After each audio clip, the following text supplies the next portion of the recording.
So I went a couple blocks away to the park with my boys, and I just wanted to take the GT because it's a little easier than walking. It's not too far away, but the GT really does a great job. It's very beneficial to have this car just as a run around the neighborhood kind of car, and go to little things like this car meet just down the street with my friends and stuff. And so that's how we started out the day. Then I went into the garage the next morning, and I really wanted to go for a nice Saturday morning drive with my twin brother. A lot of times we will take our cobras out in the morning, and it's not really planned. Maybe the night before I'll say, hey, if you want to go for a ride in the morning, let me know. Or he'll say the same thing to me. Or we'll just wake up and text the other person and say, I'm going to take the cobra for a ride. Do you want to go? And so in this case, the GT was a little too far over, so I had to move the GT to get the cobra out. But these kind of things aren't super planned out, so sometimes I hope my friends don't think that my brother and I are just trying to hang out together and not invite other people along, but it's also not a scheduled thing. Sometimes we do have our own car meets, and it's better to do that and get everyone involved.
You can't back out of this driveway without almost hitting a Mustang every turn of the way.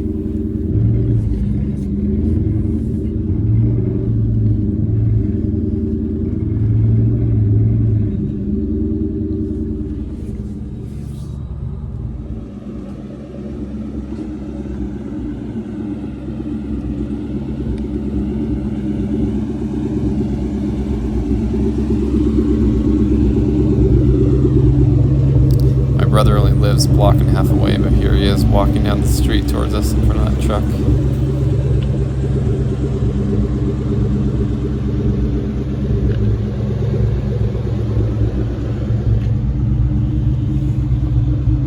Some people think the Cobras have white face gauges, but they're actually kind of a silver. I used to think they were white face. Maybe the older Cobras were. My 98 Cobra, I think, had white face.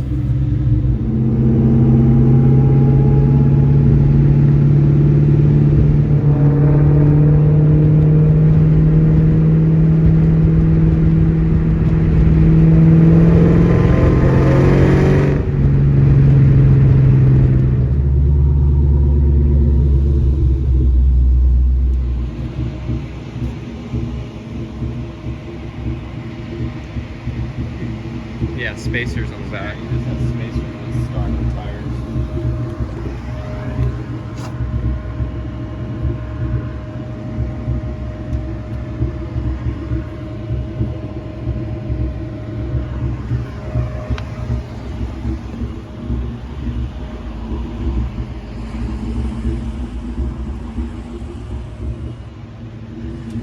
First Mach One I ever sat in. When it had 2,000 miles on it. Engine's been rebuilt already.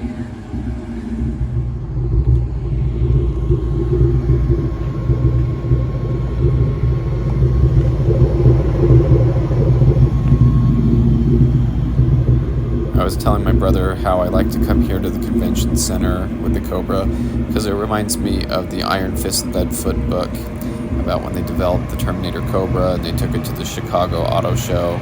And I kind of feel like this is a very similar place here in town, so it's kind of fun.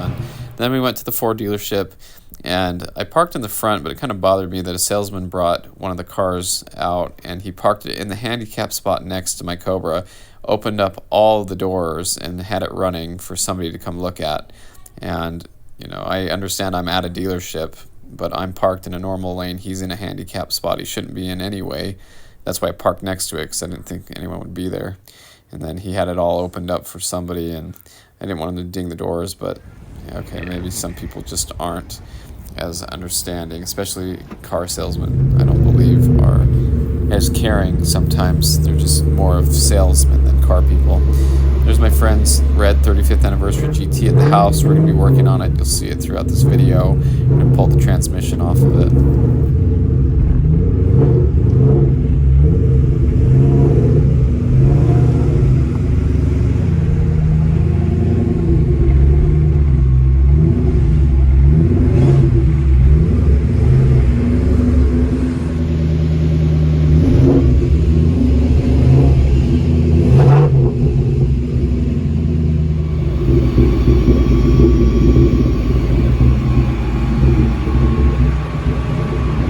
Something that helps you notice the low mile cars, how quickly the windows roll up. It's very nice.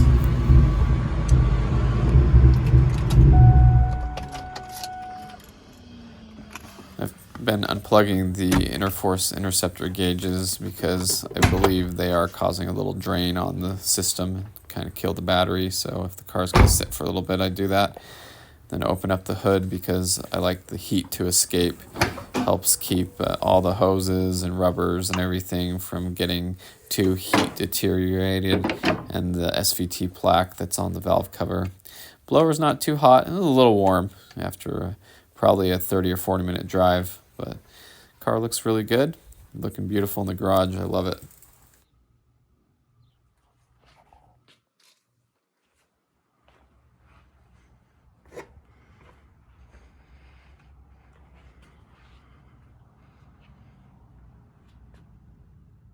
Later, when it cooled down, I was going out to put the cover back on the Cobra, and it looked really good.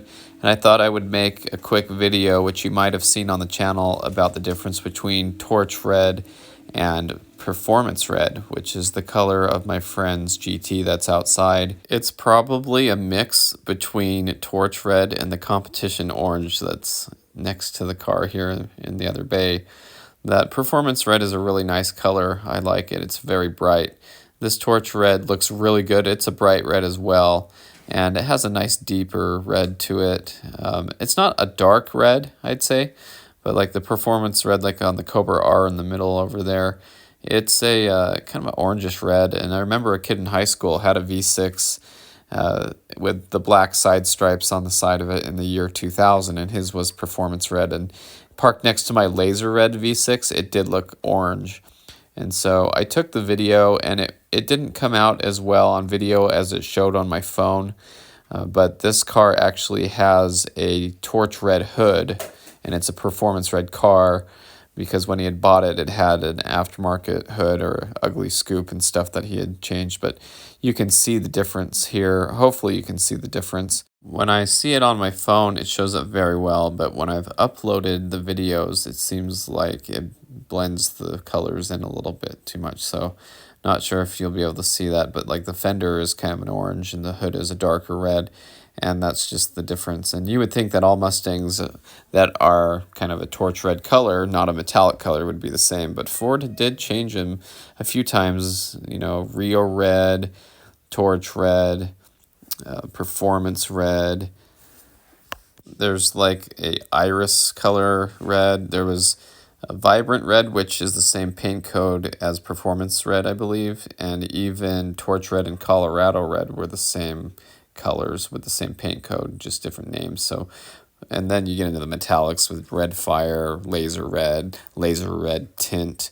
There's just a lot of different reds that Ford has offered over the years, but I really like this performance red. It's a very bright red. The newer race red on the Coyote is very similar as well. So Hopefully you can see a little difference there with the hood and the fenders, so you know what I'm talking about, but no big deal.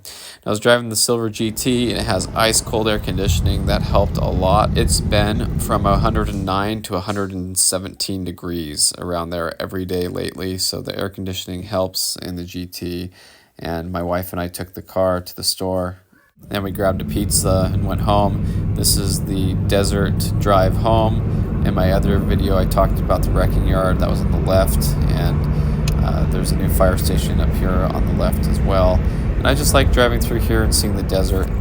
There's a National Guard armory to the right with howitzer tanks and Hummers, and I actually got to ride in those when I was a young cadet. There's the new fire station over here, and I just like looking in the desert here. That's towards Arizona. They call that the Arizona Strip. And there's a highway out there I like driving on as well and stuff. So it's just kind of fun to have a little desert on the outskirts of our neighborhood. Took the GT and got gas after work, and I stopped and topped off the tires just to make sure that they're all good. I got back to the house and I made a video that showed the fan I have in my room is held together with zip ties and even a Mustang GT brake rotor. That's off of the 97 GT I had. I thought that was good use for it. So we got this coupon book. They do this around here, and they sell these books, and my son won one of them at the 4th of July parade. And they came and gave it to him, and it's full of offers. And so they have pretty good deals in there. So my sons and I decided to take the Mustangs out and go enjoy some of these deals. And we took the GT first of all, so it had the cold air conditioning and just kind of a nice easy driver, just kind of go cruise around town. It was like over 100 degrees and stuff. So I turn on this cold air conditioning, and I just replaced the compressor on this and had my neighbor fill the system because he does HVAC, and so he got that all taken care of. Let's drive the GT around, and you can listen to it. I always do drive-aways in the other cars. This is what a stock GT sounds like.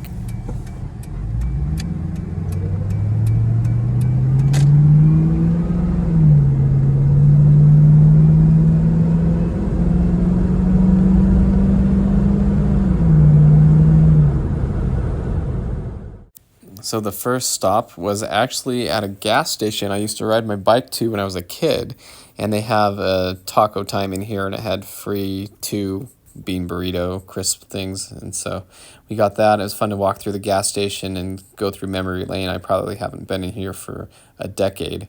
The GT looking good. As we walk back out, we're going to run across the street and go to the bank for a second. It's just a lot of errands we're going to run today, and just go around and use this coupon book for fun. So that's just something that I wanted to go do and drive around with my boys.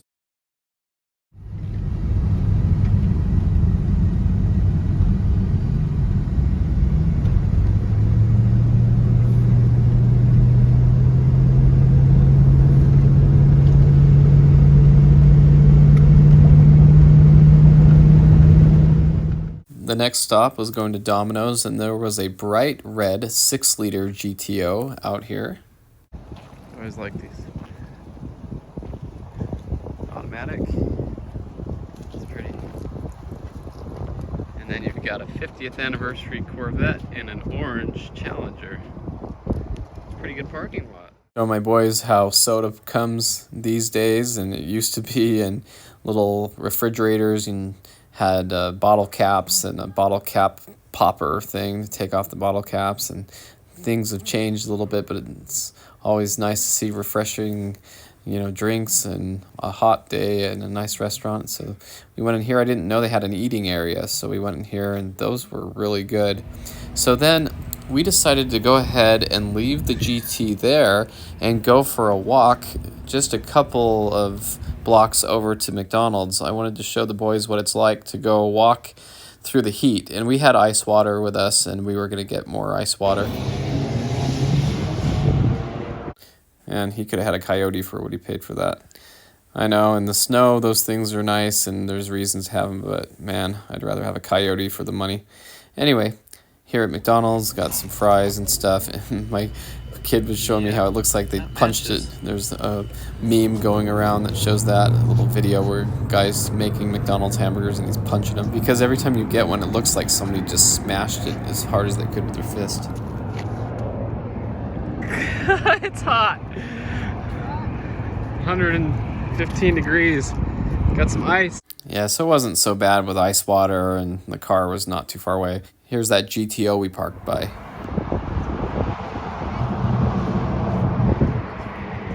Man, that car seriously needs an exhaust on it. It's so quiet. Nice Raptor there. But my GT's stock too, so I can't be saying things. But yeah, it was so hot. I was showing my boys all the guys working out here in the sun and telling them how grateful they should be for the people who put up the hard work. And we saw another guy on the roof across the street right there working on the roof. And, you know, we should be grateful for those people who work hard out in the sun for us. So hot. Wow. 100 degrees in the shade.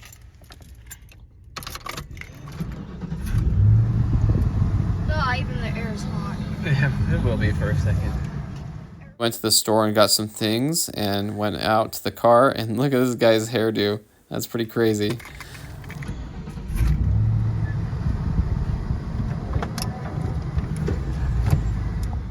So I saw this F-body Camaro there. I just wanted to show it for a second, and mostly I was going down the street to show this 94-95 Mustang GT convertible underneath the cover, and a Fox body in the back of that shed as well.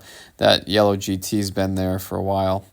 This is the trailer park where I used to help wash and wax RVs out in this kind of heat with my friend, and I was telling the boys how I'd soak a rag in water and wring it out over my head and just try to battle the heat, and that would help drop the temperature a little. But I'd smell Dairy Queen and Burger King and Denny's, and it always made me want to eat there. So I got home and parked a little close to the garbage can, but not too bad, and I left some space so I could get the other Mustangs out later. But GT doing a good job driving us all around in the hot heat, and the yellow GT hanging out here. And this is my friend's 35th anniversary GT I talked about a little bit, and it's here at the house for a little bit. You'll see us working on it, but I like those hood scoops. I think it looks good having the lineup. So I had some nice ice cream and chilled out as the sun was going down and relaxed in the evening. And I loved the reflection on the Cobra from the sunset. And I'll show you a little bit here. I kept trying to zoom in on it because the license plate frame has the nice reflection. It looked really good, and I couldn't quite capture it in person like I wanted to, but that's the SVT frame I bought on eBay. There were a bunch of new old stock of those that somebody was selling a bunch of them for, and I like them because that's what was an option. You could pick those up somewhere back when these cars were new. And I compared it with my friends, and it is exactly the same. It has the same stampings and everything on it. So there's the SVT 10th anniversary badge for the 03 Cobra. Again, trying to catch that reflection on the plate frame. As the sun went down, the heat still stayed around. It was 96 degrees when I was driving at night. So pretty cool, but the desert is like that. And I'm okay to live in the heat. I don't mind it. It's just kind of on everybody's mind right now because of how hot it is. But GT's looking good in the driveway, and you know, it was just a nice evening. I just want to go for a walk. But next morning, opened up the garage, took the yellow Mach One. We're gonna go have some more fun. I love the stripes on these, how they fade towards the back like that. They're designed that way. And it has the Mach One logo in the front. It's specific to the Mach One striping kit. So that's kind of cool. And on the white Mach Ones and the yellow ones, you really see that rear fade of the stripe. So interior looking good. It's just kind of a little overview of how the car looks.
parked next to this 350Z. Nice car, kind of fun. You know, somebody's modified it and enjoyed it. And this is what I would say is similar to a Mustang GT. The 370Z would be more similar to a Mach 1 as far as performance goes. I've raced them all, you know, with the Mach 1s and stuff, and the 370Z was more of a run for my money. I still beat a couple of them. Here is a '03 Mustang V6 that's red fire, and I was showing my boys that this is about what you would find if you look at an average '03, '04 Mustang, you know, new edge Mustang these days. This one's in pretty good shape inside, but you can just see it's a little bit dirty, has some damage to it, you know, not very taken care of, paint's peeling. That's about what you can expect to see if you look at an average new edge Mustang these days. It's just the time has come and they're fading in the sun and getting older. Life goes on.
I decided with all this heat and stuff, maybe it's time for some leather care so the seats don't dry out and crack as easily.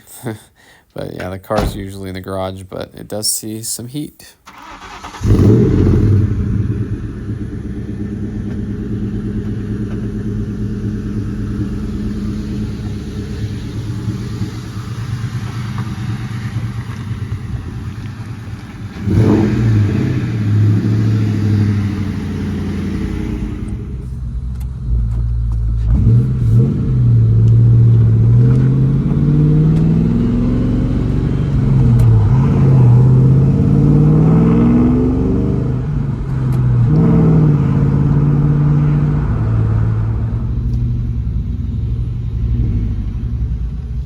So the yellow GT is a good car for running around the neighborhood. Took my son somewhere he had to go. Visited my grandma. Parked the GT in the garage because it was so hot. But here we are passing a black convertible 3-valve Mustang GT that I saw in town for sale. A pretty nice looking car. And now we're going to be working on the 99 Performance Red 35th Anniversary Mustang GT Special Edition. We got the car up in the air, and underneath here he has some electric cutouts that he fabbed up and had a exhaust shop do some work and some cutout stuff here and welded it in, and it uses window motors for it. But nice evening to be working on the car. Still pretty hot out here, but you know, it's the desert. That's what it is. You know, it's not too bad, but man, the yellow in the sunlight looks so good. Alright guys, we were gonna have to pull the engine, but my brother gave me the bolt biter kit that grabbed the stripped starter bolt.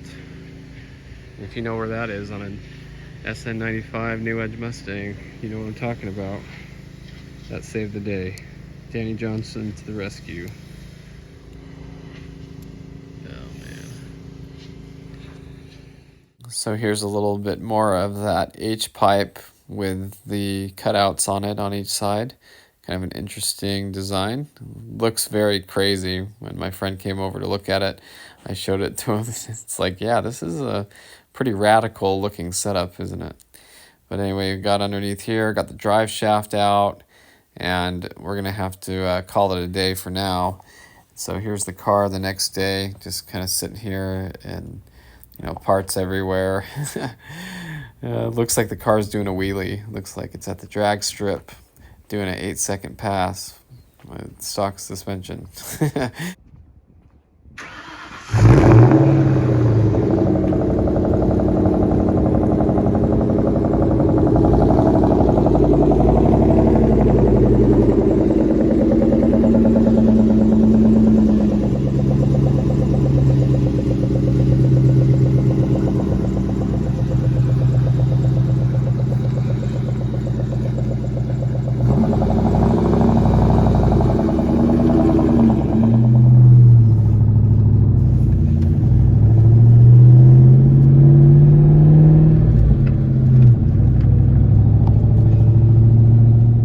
Got some donuts. We were headed to a rock climbing class that my kids had at the college, and so you'll see the big rock climbing wall they have inside.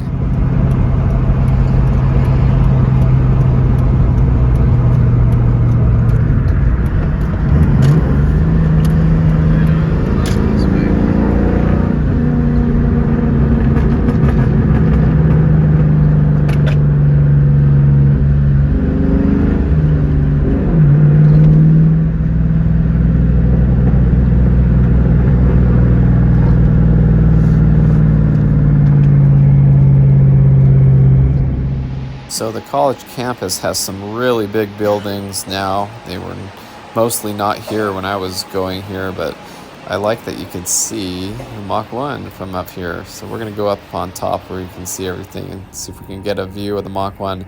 Beautiful city where I live. That black mesa across there is the old airport where I've had videos of the red Terminator up there recently, if you've been watching. But this is a nice big building, and you can come up here and see the cars driving around, look down there and see the Mach One. Palm trees covering it, so we'll walk down a little bit farther here. and see if we can get a good shot of it. That looks good. When I'm up here and I hear all the other cars driving around, I'm like, man, I want to hear my own car driving. I want to see what it's like and stuff. So we'll set that up here. There's the house of the Lord, beautiful temple right there. And here we have some more shots of the Mach 1 from up high. I love the bright yellow. It's so cool. You can see the stripes and the black spoiler and everything on it. It looks really good from up here. So inside the building, it's got several floors, and there's full-size basketball courts and running tracks and all of that kind of stuff. So different levels of this building. It's a very big building here, and it has a huge full-size swimming pool inside. And look at this rock climbing wall. This thing is super big. This is 4 stories up, and every few stories they have a window where you can see into it. So back outside where the Mach 1 is, it looks so good parked there on the street. I don't really like parallel parking usually, but we were kind of in a hurry to get in there, so this is where we parked. And plenty of space. And I think nowadays with cars with backup cameras and stuff, I think it's less likely that they'll bump into you and stuff. But look at this building. This thing's massive for a small town. That's the glass part there is the swimming pool. But anyway, Mach 1 looking fantastic.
Listen to this car or truck or whatever it was.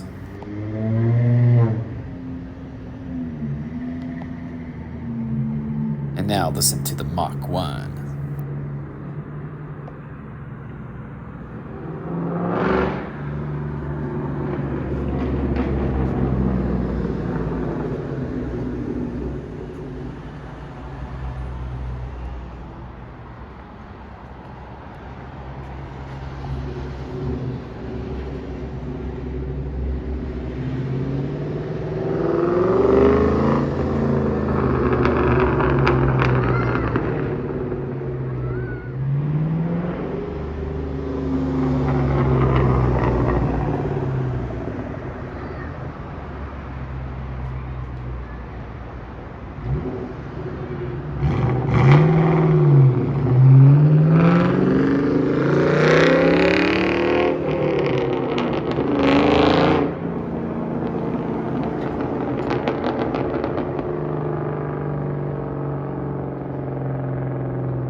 We continued to use our coupon book and went to Chick-fil-A, and then the Mach 1 was parked up here away from everybody, and my boys said, let's just go across the street, go to the McDonald's and use the coupons and stuff. And so I thought, well, that's okay. It's hot and everything. It's all right to go walk a little bit, and we're going to do some crosswalk safety. So this was a good time for me to teach my boys how to use the crosswalk, what to look out for, to know that people can run the red light when they're turning and run you over. So just because it says walk doesn't mean you have the right of way.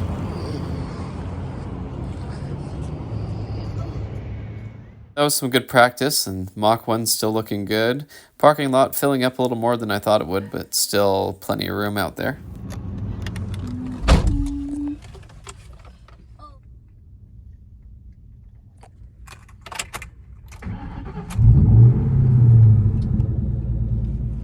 Did another stop at the store, parked in the back of the parking lot by the shade. When you walk out of the store, you can still see that bright yellow back there, so pretty cool. I love my yellow Mach 1. I love seeing it in the parking lot and how easy it is to pick it out and stuff. So looking good.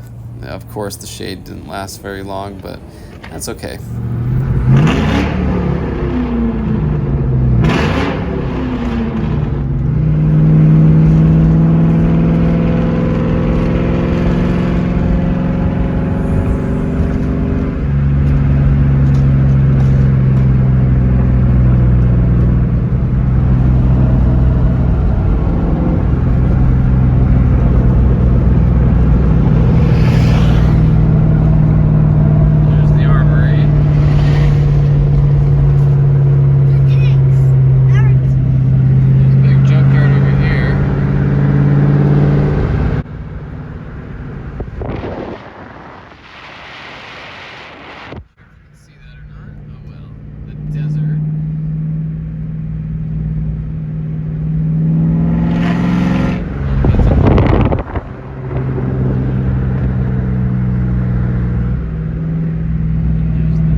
Station.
Brother and I took his white GT to go visit my grandma for a minute.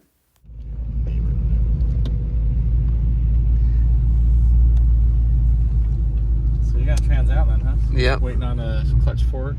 Or? Just time to do it. He has a bearing and stuff, but yeah, we might change the fork.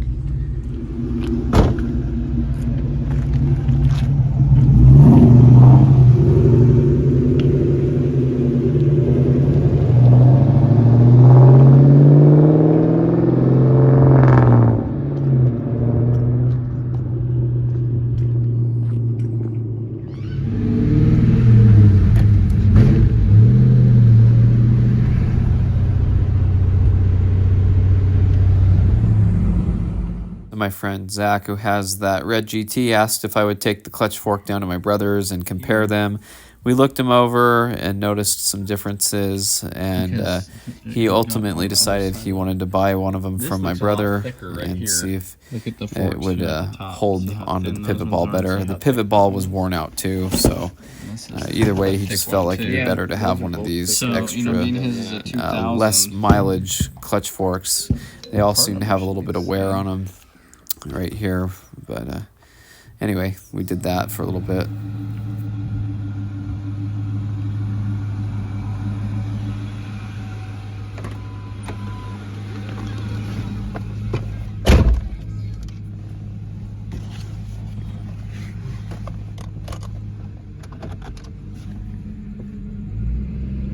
Then early, time to go to work again.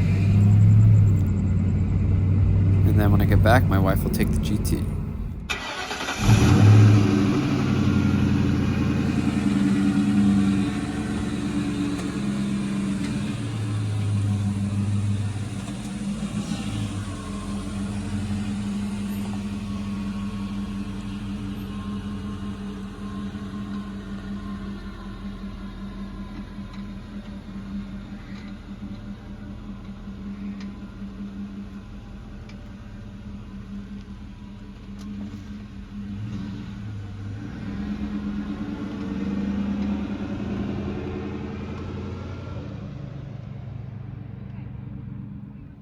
Nice day. Don't worry, it's only 108 degrees. And we're gonna get back to working on this GT. There was something I wanted to show about this GT that I thought was funny. When we were underneath it working and taking the exhaust off, I looked up and noticed that somebody had left the half of a 1/2-inch wrench on it to hold the bolt, because the stud's missing on both sides and it had just a bolt there, and it was using the head to block it as soon as it would turn to tighten up and stuff. But got the tools out, got working on it. New pivot ball stud here, and yes, we used Loctite on it this time because my friend's black Mach One is next street down that we did this to. So here's a lightly worn pivot ball, still worn out. This is what the one in my Bullet came out like. No wonder why the clutch fork was vibrating so much.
So it was trying to roll right now in neutral.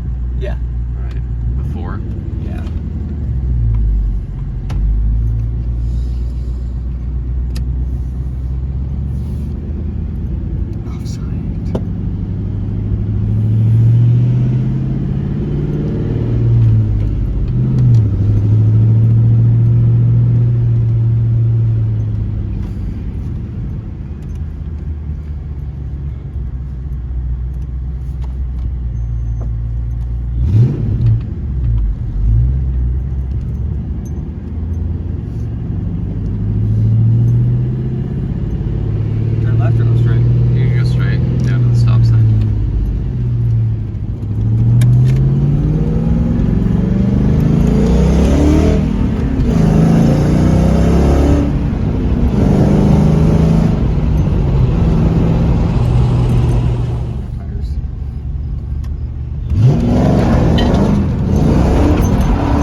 So that's the update for now. A lot of stuff going on. At least we got that GT back up and running, and a lot of fun driving around in the Mustangs and having a good time. So thanks for watching. I hope you enjoyed the video, and stay tuned for more Mustang content.